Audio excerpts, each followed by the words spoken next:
Време е да започваме. Уважаеми господин председател на Европейския парламент, уважаема госпожо председател на Народното събрание на Република България, уважаеми господа министри, уважаеми народни представители, ваши превъзходителства, уважаеми представители на академичната общност, скъпи студенти, виждате колко много студенти има тук, уважаеми гости на днешното събрание. В днешния тържествен ден за българската държава и българския народ, Софийският университет „Свети Климент Охридски“ има честта да бъде домакин на публичната лекция на професор Ежи Бузек, председателят на Европейския парламент. Позволете ми да поздравя всички присъстващи с нашия официален празник 3 март от името на нашия ректор, професор Иван Илчев, от свое име и от името на ръководството и структурите на университета и да изкаже заедно с това дълбокото си задоволство и радост от обстоятелството, че този тържествен за всички българи ден споделяме с настоящия председател на Европейския парламент, единствената пряко избрана институция в Европейския съюз, високо уважаемия професор Ежи Бузек.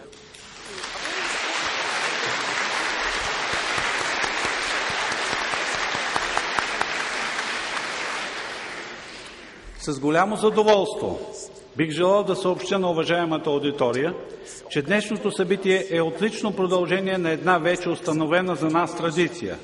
След незабравимите посещения в Софийския университет на колегите на професор Бузек, госпожа Симон Вейл, първият председател на Европейския парламент, господин Хосе Мария Хил Роблес и господин Пат Кокс. Днес всички ние тук присъстваме и ще слушаме лекцията на нашия висок гост. На днешния ден, когато отбелязваме 132-та годишнина от възраждането на България на картата на Европа, след многовековното й съществуване, вярвам, че казаното от професор Бузек ще бъде интересно и актуално в контекста на пълноправното членство на страната ни в Европейския съюз и инициативата на нашия университет за провеждането на летния трансатлантически семинар, чието начало се поставя с днешната лекция на нашия уважаем гост. Давам думата за слово на госпожа Цецка Цачева, председател на Народното събрание на Република България.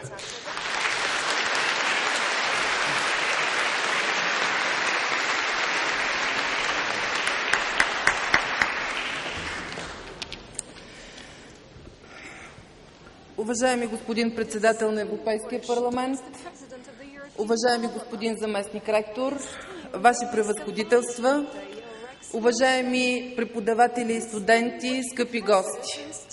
Първо искам да започна с едно малко извинение за това, че закъсняхме и да ви благодаря за търпението, но просто полета по-късно се случи с господин Бузек, което налага и да сгъстим нашата програма. По тази причина аз няма да излагам слова пред вас, а искам преди всичко да се поздравим с настоящия национален празник, да ни е честит 3 март.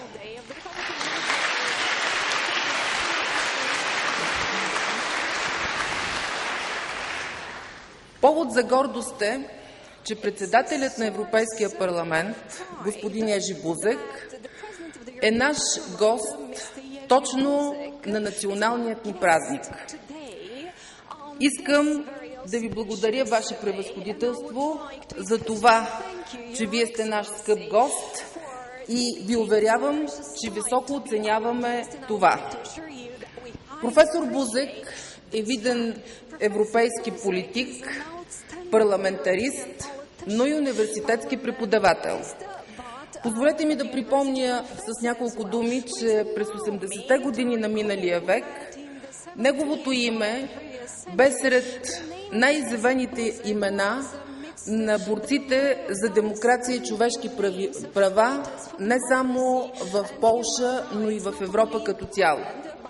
От 1997 до 2001 година той е министър-председател на Полша, а от 14 юли 2009 година е председател на Европейския парламент, първият източноевропейски политик, който е удостоен и избран на този пост.